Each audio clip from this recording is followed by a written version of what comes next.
mami andi lebanu jalari nake lomku ane tanuci nuboya jarunja salam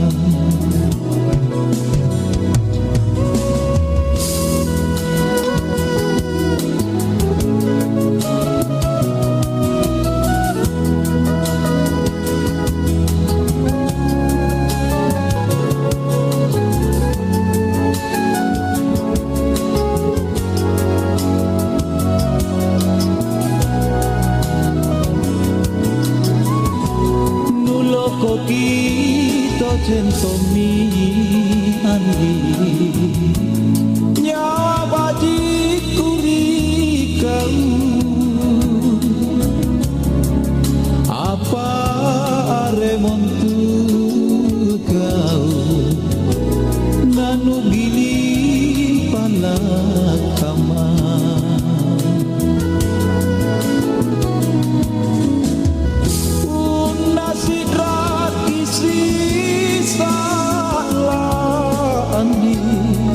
kale pasarentato se regi bawangku pala rampe ika bajikanku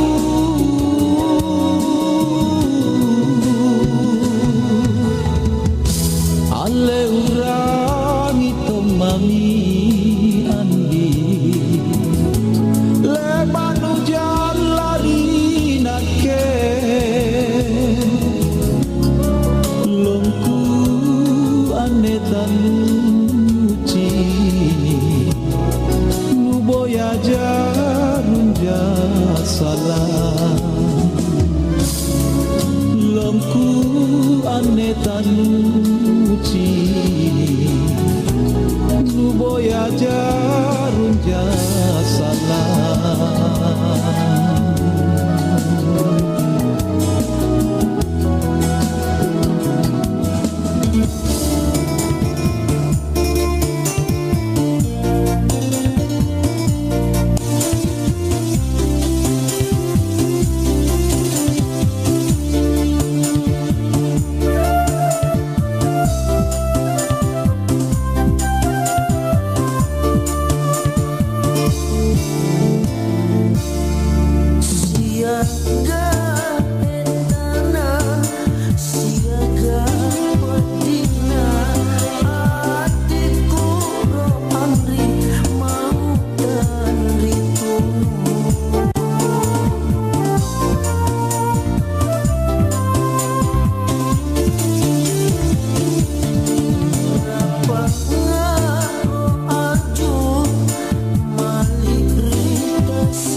Baik, saudara pendengar RRI, kami laporkan saat ini telah terjadi angin topan di wilayah.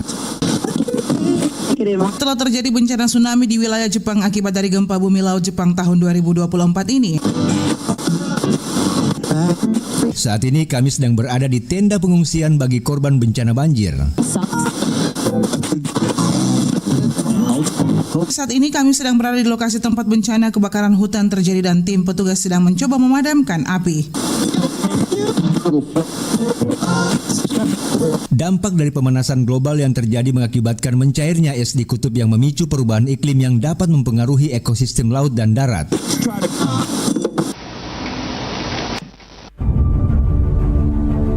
Ibu, takut Bu, kenapa banyak bencana Bu? Tenang anakku, tenang. Tidak mau Bu, cepat rusak bumi Bu. Tenang nak, tenang. Makanya kita harus menjaga bumi tempat kita tinggal. Kita juga harus belajar mengenai penanganan bencana untuk mengurangi resiko dan dampaknya. Sebagai inisiatif unggulan dari Asia Pacific Broadcasting Union, ABU, bersama dengan Radio Republik Indonesia sebagai tuan rumah untuk menyelenggarakan ABU Media Summit on Climate Action and Disaster Prevention tahun ini di Bali, Indonesia. KTT ini merupakan pertemuan penting untuk mendorong kolaborasi dan dialog di antara para pemangku kepentingan utama dalam adaptasi perubahan iklim dan pengurangan risiko bencana.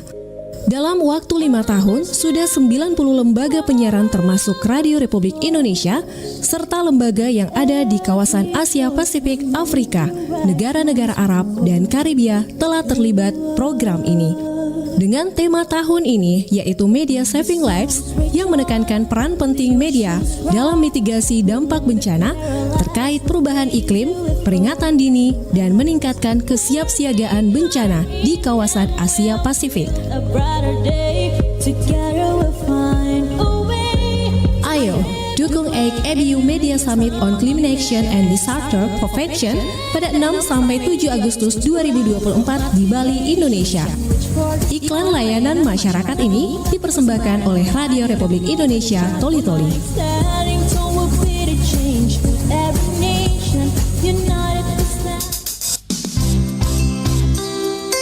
Anda masih mendengarkan Nusantara Pagi, Pro 4 RRI Makassar.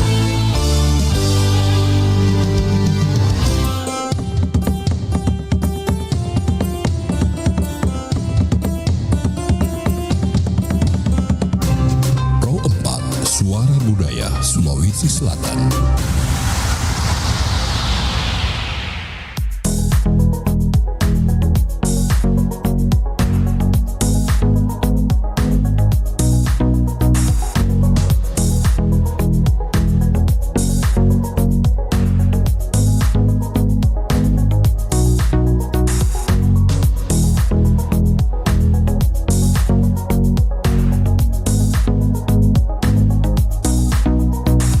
Ya, Assalamualaikum warahmatullahi wabarakatuh. Selamat pagi sahabat budaya dimanapun berada. Melanjutkan kembali kebersamaan kita masih di Part 1 Richard Ferdinand. Sekarang ini kita sudah sampai di program obrolan komunitas masih di Nusantara Pagi. Dan hari ini hadir ya, beliau hadir langsung. Terima kasih untuk kesempatannya. Aku biasa manggil sama beliau abang ya. Iya, nah sahabat budaya, beliau adalah pengurus HPBD Sulsel sekaligus akademisi Fakultas Ilmu Budaya UNAS. Assalamualaikum warahmatullahi wabarakatuh. Waalaikumsalam. Iya. Selamat pagi Bung Richard. Selamat pagi juga abang, sehat ya? Sehat-sehat senior. Iya. Aku mau challenge dulu. Ingat terakhir kapan kita bisa minjem?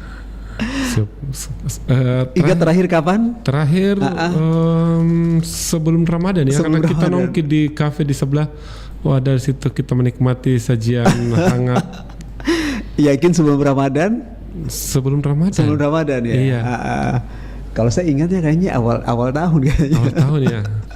Sebentar dilanjutkan ya, Bung Richard. Tapi jawabannya salah kayaknya. Sebelum Ramadan. Coba nanti lihat-lihat dulu, dicek and recheck dulu.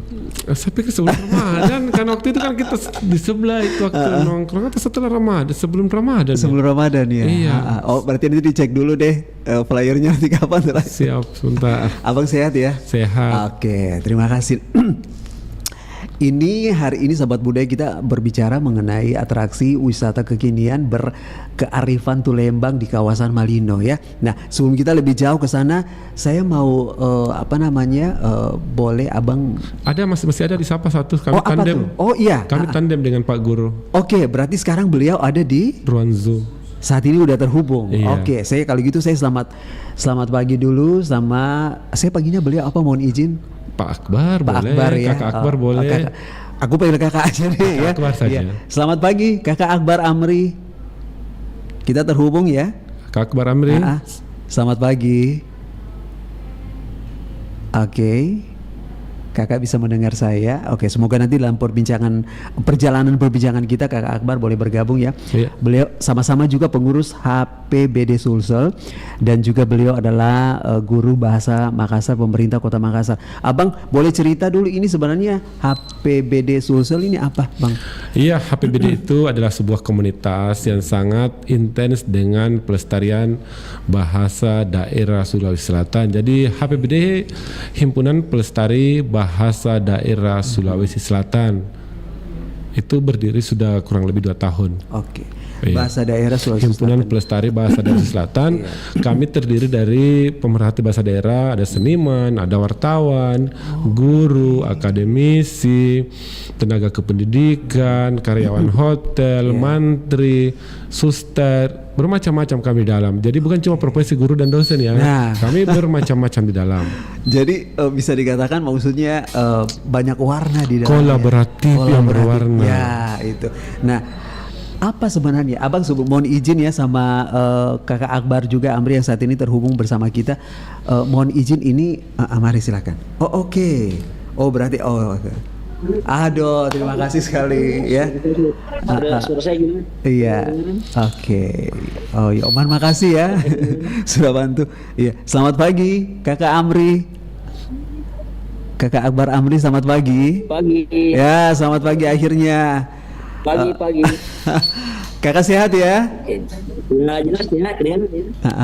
Alhamdulillah sehat. Amin. Ramai sekali di situ, semangat semua di situ ya, Kakak ya.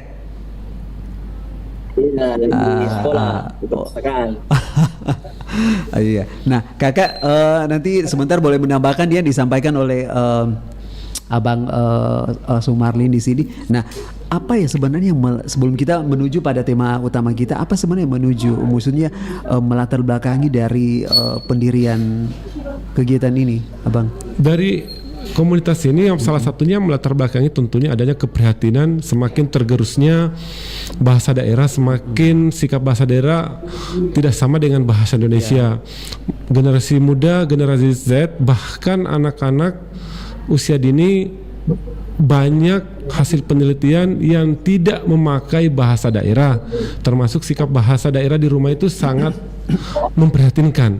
Hasil penelitian secara nasional setiap tahun ada bahasa daerah yang punah, Bung. Oke, setiap tahun itu sudah diteliti. Sudah hasil penelitian. Ini selama 2 tahun, Abang. Iya, setiap tahun. Setiap tahun di 2 tahun terakhir ini banyak bahasa daerah yang punah. Oke. Nah, ya. Abang tahan sebentar, saya menuju dulu ke Bang Amri, Kakak Amri. Pak Akbar. Kakak Akbar. Amri bapaknya tahu. Iya, Kakak Akbar bisa dengar suara gue, Kakak. Mohon izin. Boleh Kakak ya? Iya, bisa. Oke. Nah, Kakak Akbar apa yang mendorong Kakak Akbar untuk boleh bergabung di selaku pengurus di HPBD Oke. Yang pertama saya berprofesi sebagai guru mapel bahasa Makassar. Oke. Terus yang kedua, saya juga penutur bahasa Makassar, orang Makassar. Jadi saya melihat juga bahwa semakin sama juga pendapat dengan tadi Kak Reko, bahwa bahasa daerah itu terus mengalami pergeseran serang dan mengalami perubahan dinamika di dalam kehidupan sehari-hari. Contohnya kayak generasi muda sudah mengalami penggunaan bahasa yang sangat jauh dan tertinggal dari bahasa Makassar sendiri. Maksudnya penggunaan bahasa Makassar yang kehidupan sehari-hari, bahkan dalam interaksi sehari-hari itu sudah hampir jarang ditemukan. Jadi saya merasa prihatin, sehingga untuk menjadi untuk bisa berpartisipasi dalam melestarikan bahasa Makassar, maka saya gabung di HPBD. Oke. Seperti itu. Ya. Nah, selaku seorang guru ya bahasa Makassar ini, apa yang menjadi PR besar ya bagi kakak Akbar ini, supaya maksudnya bahasa daerah kita ini tetap bisa berdampingan dengan kehidupan modernisasi sekarang ini.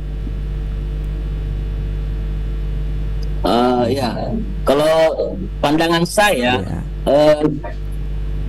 walaupun ada namanya budaya, ada adat atau tradisi, jika itu tidak disinkronisasi dengan aturan Pemda, maka itu susah juga, karena kita ini negara Indonesia yang diatur oleh undang-undang, maka kita juga butuh hal itu, walaupun sudah ada, tapi belum maksimal, khususnya di Kota Makassar sendiri.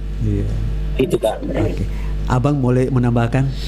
Iya, pada dasarnya Kementerian Pendidikan, Kebudayaan dan Riset dan Teknologi itu 3 PR besarnya. Yang pertama, menguasai bahasa asing. Yang kedua, mengutamakan bahasa Indonesia, tentunya sebagai bahasa persatuan di negara kita ini. Yang ketiga, melestarikan bahasa daerah. Khusus di bahasa daerah melestarikan, saya yakin dan percaya RRI Pro 4 khususnya yang selalu memediasi pelestarian bahasa dan budaya.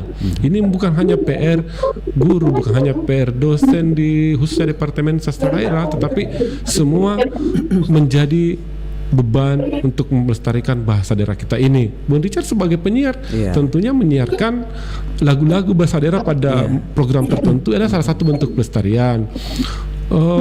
Pengusaha hotel bukan profesi yang terkait akademisi, bukan dosen, tetapi ketika bentuk pelestariannya adalah memutar lagu-lagu berbahasa daerah di hotel misalnya, atau Bung Richard melatih anak-anak yang les dengan lagu-lagu berbahasa daerah, entah lagu bahasa Maluku, lagu bahasa Makassar, lagu bahasa Ogi, lagu bahasa Toraya gitu. Itu bentuk-bentuk pelestarian.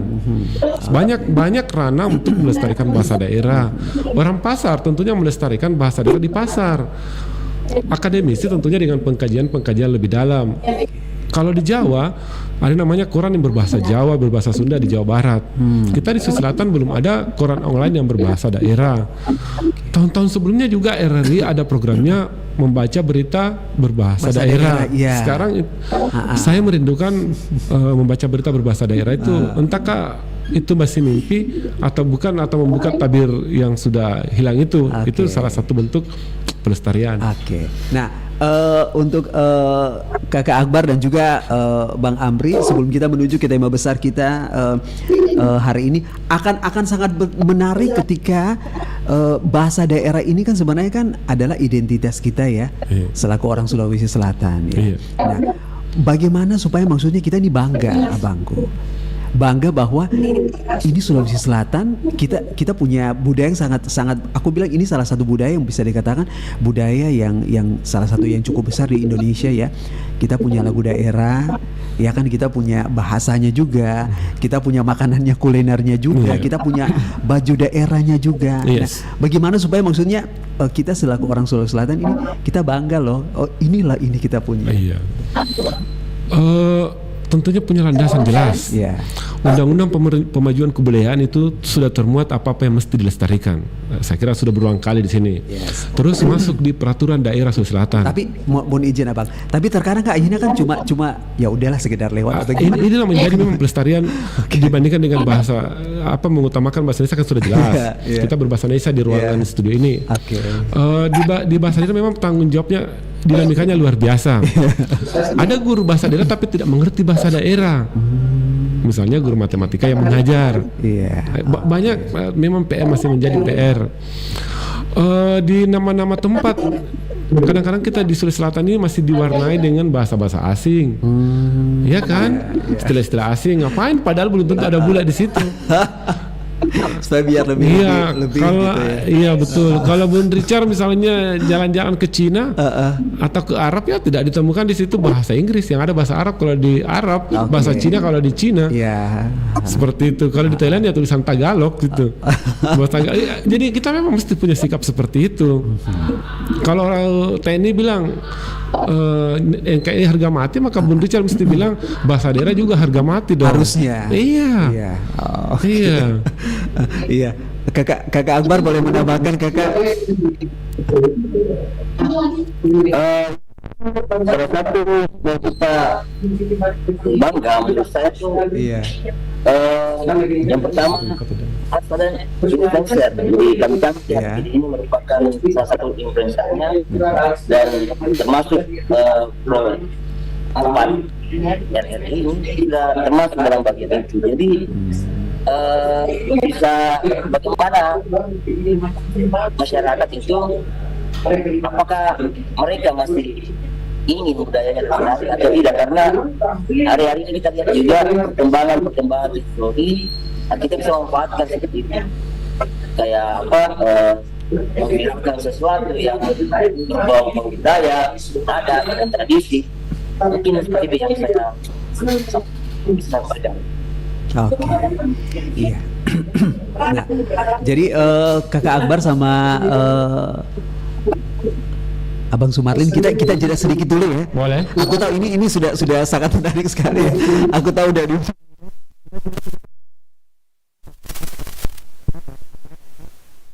kegelisahan kita, bagaimana supaya maksudnya kita punya budaya dan bahasa ini bisa bergandengan dengan wisata yang tentunya kontennya adalah budaya. Oke, kakak Akbar kita jeda sebentar ya. Boleh ya? Oke, nanti setelah itu baru kita kembali lagi, jangan kemana-mana sahabat budaya. Iya.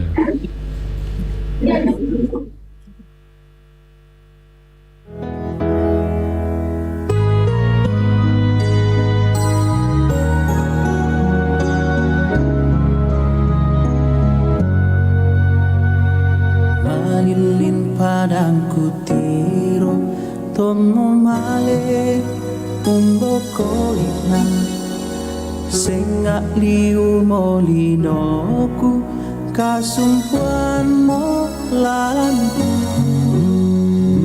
tampakmu tejo tingayo tampakmu laung pakadaiku aku male palayan kaleku toyang jomai tingayomu lo namo kumisa lo namo kumakarorong asala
Tepat pada tuturmu, aku tersihir jiwamu.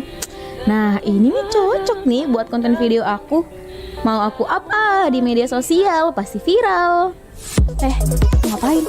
Mau masukin lagu Raisa dong, yang jatuh hati ke video aku. Pasti estetik deh. Loh, udah izin belum?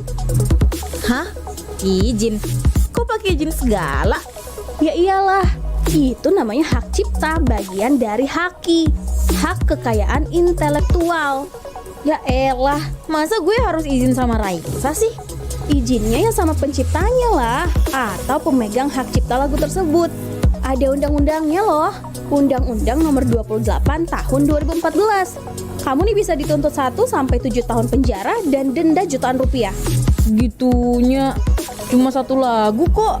Itu namanya pelanggaran hak cipta.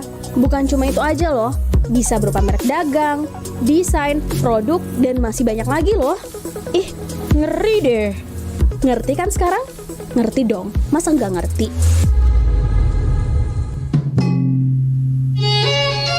Mozaik Budaya. Suatu ketika seorang anak baru saja menyelesaikan sarjananya dan berkeinginan untuk menikah. Saat mengutarakan keinginan si anak kepada bapak, bapaknya pun berkata, "Nak, bisa Jeki menikah asalkan bisa Meki kelilingi dapur 7 kali."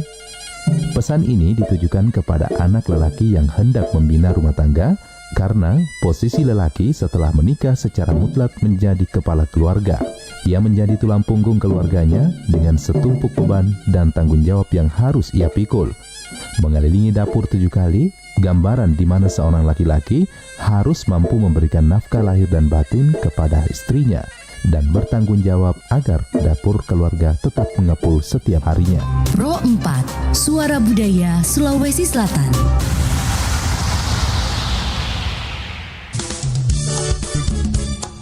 Nusantara Pagi, Pro 4 RRI Makassar.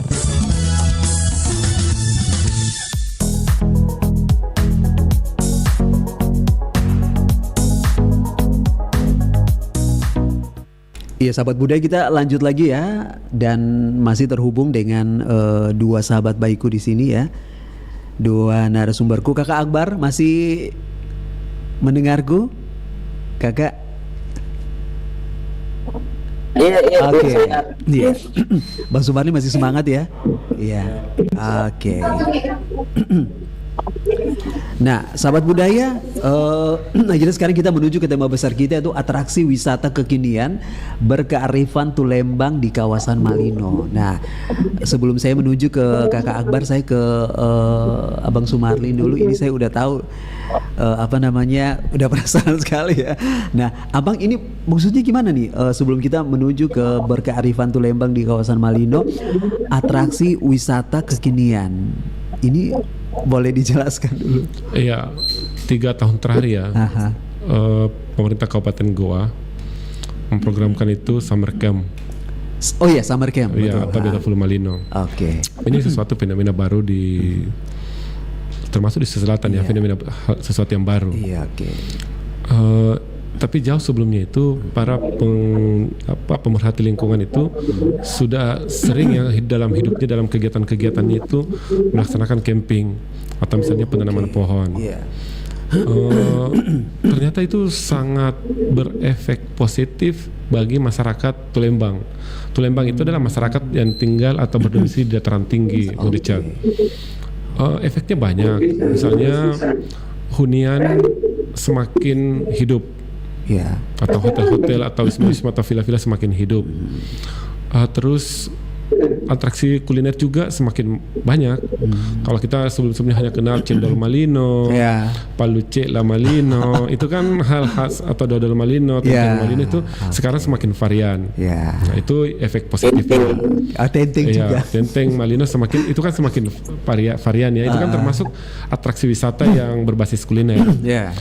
Atraksi wisata alam pun kan gila-gilaan kan sekarang. Salah satu buktinya itu bukan hanya di Malino sebagai tempat perkemahan, tetapi menjalar misalnya ke Lembana atau ke kaki Gunung Bawah Karang yang tempat-tempat itu juga berimplikasi dengan banyaknya tempat parkir. Tempat parkir itu kan mendatangkan ekonomi positif bagi masyarakat. Namun semua itu belum terkelola dengan maksimal, belum seperti misalnya di Bali atau di Jogja, di kawasan-kawasan Merapi belum seperti itu, atau di Lembang, Jawa Barat ya, belum. Itu padahal sebenarnya lokasinya sama di puncak kan? Sama-sama puncak, menjanjikan secara alam.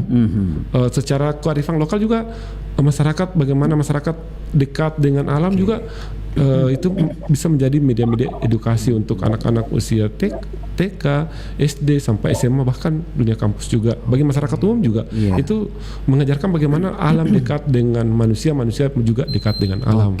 Seperti itu, Bun. Jadi kalau misalnya ketika kita tersenyum pada alam juga menjaga kita, ramah dengan kita. Sama ketika saya tersenyum dengan Bung Richard, Bung Richard juga akan memberikan satu lagu untuk saya, misalnya. Itu dia. Kakak Akbar. Nah, Kakak Akbar, atraksi wisata kekinian berkearifan Tulembang di kawasan Malino. Bagaimana kawasan Malino ini dengan kearifan lokalnya masyarakat Tulembang ini, mereka tetap bisa menjaga kemurnian kehidupan sosial dan juga budaya mereka, sehingga akhirnya ini bisa menjadi kekuatan terbesar mereka. Kakak Akbar. Kalau saya lihat itu tetap menjaga bahasanya, bahasa Makassar. Terus beberapa tradisi yang saya lihat itu kayak sampah itu masih butuh pengelolaan yang baik sampahnya. Dan sekarang kita hadapi itu bukan lagi sampah organik, tapi kebanyakan hampir kita gunakan plastik itu 30% untuk digunakan menjadi komoditas sehari-hari. Bahkan sekarang itu kalau kita berbicara tentang sampah, itu sebenarnya mikroplastik. Mikroplastik ini sangat berbahaya bagi tubuh kita, dan sebenarnya ditemukan di dalam beberapa penelitian di Amerika itu ditemukan mikroplastik di dalam tubuh manusia. Jadi masyarakat yang sulit ini harus tetap mempertahankan itu budayanya, bagaimana menjadi tamu, apalagi melakukan tamu dari mungkin termasuk dalam juga bahasa. Nah, Abang begini, jadi semua orang, kita semua kan pasti ingin supaya maksudnya wisata kita di Sulawesi Selatan ini benar-benar menjadi kebanggaan kita ya. Nah, tapi terkadang ada hal yang luput ya, Bang. Ada hal yang luput, misalnya begini. Di kawasan ini sebenarnya adalah kawasan yang sebenarnya ketika misalnya ada sentuhan misalnya dibangun apa begitu. Bagaimana caranya supaya sentuhan ini tidak mengganggu kehidupan dari lokal apa ya, aku boleh bilang bahwa lokal kebudayaan di sana. Padahal sebenarnya ini kan supaya dia intinya bagaimana cara supaya tidak diganggu. Tapi wisatanya tetap bisa kita nikmati. Iya, di dalam kebijakan Balai Konservasi Sumber Daya Alam Sulawesi Selatan itu sudah jelas diatur. Ini kawasan hutan produksi yang bisa dikelola masyarakat, ini yang bisa ditempati kemah untuk masyarakat umum, ini sudah teratur. Tinggal pelaksanaannya di lapangan butuh memang kerja kolaborasi. Misalnya orang-orang pemerhati lingkungan itu harus kerjasama betul-betul, misalnya pengelolaan sampahnya. Jangan-jangan kita sebagai misalnya orang Makassar ke Lembana atau ke Malino hanya membawa sampah plastik naik. Ketika sampah itu ini salah satu saja dampak negatif kepada kebudayaan atau kearifan di sana. Jadi memang harus butuh kolaboratif, karena di dalam undang-undang lingkungan, saya lupa, di kebijakan Kementerian Lingkungan Hidup, Kehutanan dan Lingkungan Hidup itu sudah jelas bahwa ada kawasan-kawasan yang tidak boleh tersentuh dengan misalnya perkebunan. Ada yang betul-betul murni di situ hutan yang tidak bisa dijamah oleh masyarakat. Ketika masyarakat itu dipidana. Iya itu. Tapi kan mohon izin Abang, terkadang kan akhirnya kan ada lolos juga gitu. Itulah masalahnya, kembali lagi ke karakter masyarakat kita. Ketika ini kerja kolaboratif, masing-masing sadar diri bahwa itu batasnya masing-masing. Hidup ini betapa damainya, seperti itu. Misalnya tidak ada anggaplah di Pasar Malino tidak lagi penertiban bahwa ini kayak tempat menjual, ini tempat parkir. Jangankan di kawasan wisata Malino, di Makassar saja tempat parkir itu kan kadang-kadang kita tidak arif. Misalnya ini tempat parkir umum, ini bukan. Ya kan hampir-hampir kita dengar misalnya di kawasan tertentu Bapak polisi mengangkat dengan paksa kendaraan roda 2 atau kendaraan roda 4. Seperti itu ya kondisi. Itu kembali ke sikap mental kita dengan alam berdecat. Iya. Saya pikir seperti itu. Iya. Nah, Kakak Akbar. Iya. Halo, Kakak Akbar.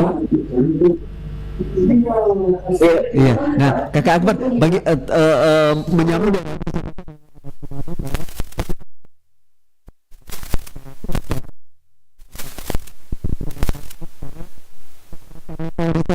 itu bisa bersinergi dengan wisata yang ada di kawasan Malino itu sendiri.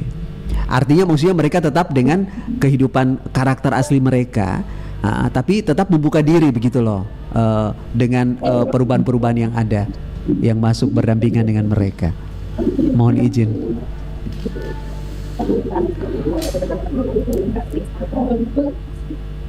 Iya. Iya, Kakak Akbar. Iya. Iya, mari. Iya. Oke. Ya, jadi simpelnya begini Kakak. Bagaimana membangun karakter dari masyarakat Tulembang di sana?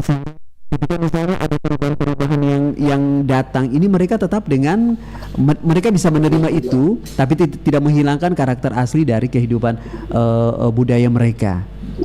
Selaku masyarakat Tulembang di sana, mari silakan, Abang. Termasuk di dalamnya bercocok tanam, bertani. Mereka tidak meninggalkan pertaniannya. Misalkan kalau kita bertani itu ada waktu-waktu tertentu kita turun ke kebun, pergi berkebun, ada waktunya kita bersantai. Di sini saya lihat masyarakat di sana sudah mampu untuk mengatur waktu kapan mereka ke ladang dan kapan mereka bertemu dengan pengunjung yang datang berkunjung di sana. Seperti itu. Oke, Abang mau tambahkan? Iya, misalnya adaptasi masyarakat Tulembang di kawasan Malino, misalnya kebun stroberi. Ya, stroberi sebenarnya bukan tumbuhan endemik Malino ya dan Selatan, tetapi karena masyarakat adaptif untuk ekowisata, akhirnya menyiapkan misalnya silahkan masuk menikmati, ya bebas menikmati stroberi. Kalaupun ambil itu kan dihitung per kilo gitu. Itu salah satu bentuk adaptasi budaya tanam ada, tetapi budaya ekonomi ada, tetapi tidak lupa juga mengikuti perkembangan zaman ekonomi dan isu wisata yang lebih menarik. Ya, begitupun cendol Malino kan, cendol Malino awalnya kan tidak pakai tape, tapi karena itu kan inovasi, ada juga pakai tapenya. Terjadi simbiosis budaya saling. Nah, berbicara mengenai simbiosis budaya ini kan membuka diri begitu Bang ya, membuka diri mau berdampingan. Tapi bagaimana simbiosis budaya ini dia tetap bahasanya maksudnya tetap di jalurnya, tapi dia juga bisa membuka diri. Itu ini bagaimana ini? Misalnya itu contoh tadi, misalnya wisata kuliner. Malino itu kan terkenal dengan palu cela Malino. Mana ada laut di Malino? Gak ada laut kan? Logikanya. Iya, nggak ada. Tetapi di Malino ada namanya palu cela dan tetap namanya palu cela, Bung Richard. Itu artinya ada kombinasi antara masyarakat pesisir dengan masyarakat Tulembang. Seperti itu. Banyak hal lagi, misalnya kemasan-kemasannya kan bukan hanya kemasan yang di Malino kan, tetapi ada juga butuh-butuh inovasi, misalnya kemasan dicetak di percetakan, di bisnis-bisnis percetakan dengan merek-merek tertentu. Masyarakat atau pengusaha kuliner di sana juga sudah memakai merek-merek tertentu. Tetapi dengan kemasan dengan rasa Malino khas tentunya. Itu artinya masyarakat terbuka melihat kemajuan di luar, tetapi mempertahankan keaslian atau kemurnian. Itulah mempertahankan ini kan yang terkadang agak susah begitu ya. Kakak Akbar. Halo, Kakak Akbar. Iya. Halo. Iya. Kakak Akbar, melanjutkan apa yang disampaikan oleh Abang Sumarlin, bagaimana supaya maksudnya mereka tetap bisa mempertahankan karakter kearifan lokal mereka ini ya, supaya tidak artinya gini, mereka tetap tampil dengan jati diri mereka begitu loh, tapi mereka bisa berdampingan juga dengan sesuatu yang baru gitu. Ya, jadi menurut saya tuh masyarakat tetap melihat dirinya bahwa mereka ini memiliki identitas sebagai Tulembang atau orang Makassar. Ini dia karena keadaan secara memaksa, kita harus memang mungkin mengadopsi budaya-budaya lain, tetapi tetap mempertahankan. Cara mempertahankan ya tetap dari generasi tua kepada generasi yang lebih muda. Jadi kayak contoh yang saya dapatkan di sana itu bahasa Makassar masih ya mungkin sekitar 90% digunakan oleh anak-anak generasi Z yang saya dengar di sana itu hari. Seperti itu, Pak. Oke. Nah, Abang. Yeah. Wisata Malino ini kan sebenarnya kebanggaan kita juga ya. Yes. Oke. Apa kira-kira yang tergambarkan nanti sekitar 5 atau 10 tahun ke depan? Ya, pertama ketika acara tahunan ya kemarin ya, atraksi wisata itu pasti kemacetan. Ini harus dipikirkan dengan baik, dengan bijak oleh penentu kebijakan. Bagaimana bisa kita berwisata bukan menghadapi kemacetan. Itu yang paling mendesak. Yang kedua tentunya sampah. Kita tidak bisa bayangkan ketika Malino kaya dengan sampah. Itu tantangan yang saya bisa bayangkan, tetapi di sisi PR besar ini PR besar, terlepas dari keamanan dan sanitasi lainnya. Tapi yang lain saya kira cukup baik. Kalau kita menoleh misalnya wisata di Jawa Barat, di Lembang yang sama-sama dataran tinggi, ini wisata yang paling layak dikelola dengan baik, dengan bijak. Dan tidak bisa menutup kemungkinan bisnis RRI juga di sana bisa menanamkan investasinya luar biasa. Atau RRI yang berbasis budaya di sana ada, saya tidak tahu apa namanya, tapi bisa saja kedepannya ada. Boleh, amin. Termasuk program-program tinggi yang berbasis penyiaran budaya bisa saja kolaborasi dengan RRI. Iya, Kakak Akbar.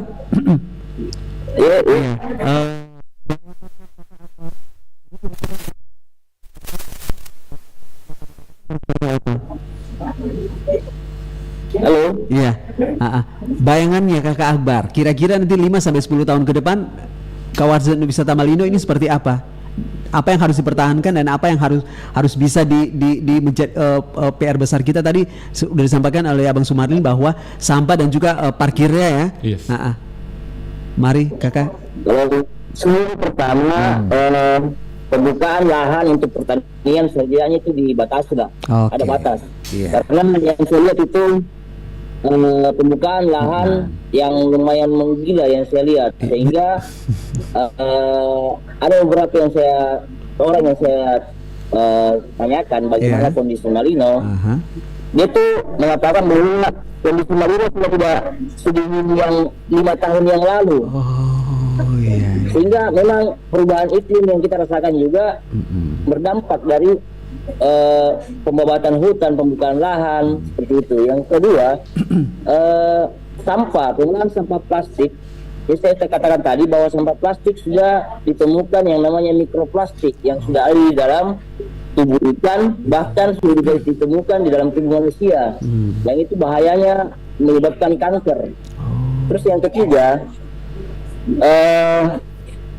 untuk pengolahan kayak oleh-oleh seperti itu kayaknya sudah bagus untuk saat ini, dan kedepannya mungkin bisa online kayaknya ya. Ya karena kan sekarang kan kita lihat seperti yang tadi Abang bilang, teng-teng itu dari plastik ya. Alangkah cantiknya ketika misalnya mungkin dari bahan daur ulang begitu ya. Bahan organik gitu. Kira-kira seperti itu. Saya pernah lihat iklan Iya. Temukan itu dulu. Ada kan ada beberapa makanan orang Makassar itu yang daun pisang, mungkin itu bisa dilestarikan oleh kembali. Oke, iya. Ekspor untuk makanan-makanan yang lain. Gitu. Oke, Abang silakan bertambah. Iya betul ya, sampaikan sama Pak Akbar tadi, Kang Akbar, bahwa inovasi atraksi wisata berbasis kuliner itu memang harus ramah lingkungan. Iya. Siapa yang mau menjaga bumi ini kalau bukan kita semua? Betul. Apalagi kan kawasan ini ya puncak ya. Iya. Yang kedua memang sebenarnya sangat memprihatinkan keadaan di sana itu. Kalau boleh saya katakan 24 jam itu perubahan hutan yang itu. Jadi itu bisa berdampak ke yang lain, misalnya semakin menipisnya atau berkurangnya air. Iya. Tadi Kakak Akbar juga bilang udah tidak sedingin yang dulu. Betul. Itu kan banyak faktor ya. Faktor masyarakat lah, bukan juga efek domino juga dengan pemanasan global ya. Sudah mencarinya AS di mana di kutub ya. Di sisi lain juga memang kan semakin banyak manusia menikmati alam ini.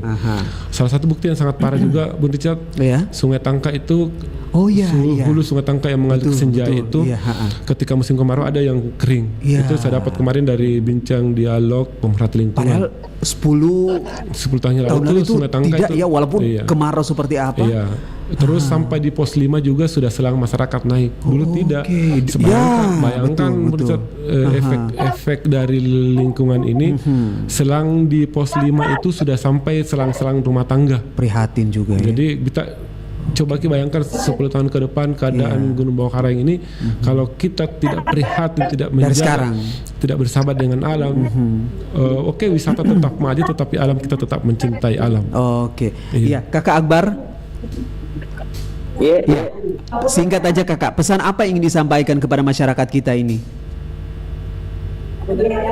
Untuk saya, kepada masyarakat umum itu layaknya kita, bagaimana kita alam memberi kita dari makan, dalam artian kita makan dari alam, maka kita juga memberi alam makan, karena alam itu akan memperbaiki dirinya sendiri. Ketika dia sakit, sama kita juga. Ketika kita sakit, untuk maka itu akan melakukan tugasnya itu menyembuhkan. Sama juga dengan alam. Jadi saya tidak terima kalau dikatakan bencana alam. Sebenarnya itu tidak ada. Yang saya anu yang manusia sendiri. Jangan disalahkan alam luka, dia menyembuhkan dirinya sendiri. Jadi mari kita sama menjaga lingkungan kita, menjaga alam kita, pantai, laut, gunung, dan sungai kita. Setuju. Abang silakan boleh menyambung. Iya, jadi untuk menjaga alam ini bukan tanggung jawab siapa-siapa, tapi tanggung jawab kita semua, tanggung jawab Pro 4 RRI, tanggung jawab rumah tangga, tanggung jawab anak-anak kita, kolaboratif. Setidak-tidaknya jangan merepotkan orang lain dengan sampah kita. Itu sederhana saja. Jangan merepotkan orang lain dengan sampah kita. Seperti itu saya kira. Jadi kalau misalnya beli makanan di mana begitu ya, jangan dibuat sembarang. Betul. Karena karena itu kan sebenarnya citra diri kita kan. Apa yang disampaikan tadi Pak citra Akbar, diri, alam marah itu karena perbuatan manusia. Sebenarnya juga dalam surat agama apapun tidak ada agama yang mengiyakan merusak alam. Termasuk agama Nasrani, agama Konghucu, Hindu, Islam, itu kita dekat dengan alam. Dan kita hidup dari alam untuk kembali ke alam. Jadi kalau kita tersenyum sama alam ramah kepada kita. Akan ramah kepada kita. Sahabat budaya, terima kasih banyak ya. Kakak Akbar, terima kasih sudah bergabung via Zoom, dan juga Abang Sumarlin, terima kasih kita sudah hadir lagi di sini. Nanti kalau besok-besok ada sesuatu yang baru, boleh dibagi lagi di Pro. Kakak Akbar dan teman-teman, sukses di sana. Terima kasih. Amin. Iya, Abang, terima kasih ya. Sama-sama. Sehat selalu. Amin. Terima kasih. Iya. Om Surahman, makasih ya. Terima kasih. Sukses semua. Assalamualaikum warahmatullahi wabarakatuh. Waalaikumsalam warahmatullahi wabarakatuh. Terima kasih Pro 4.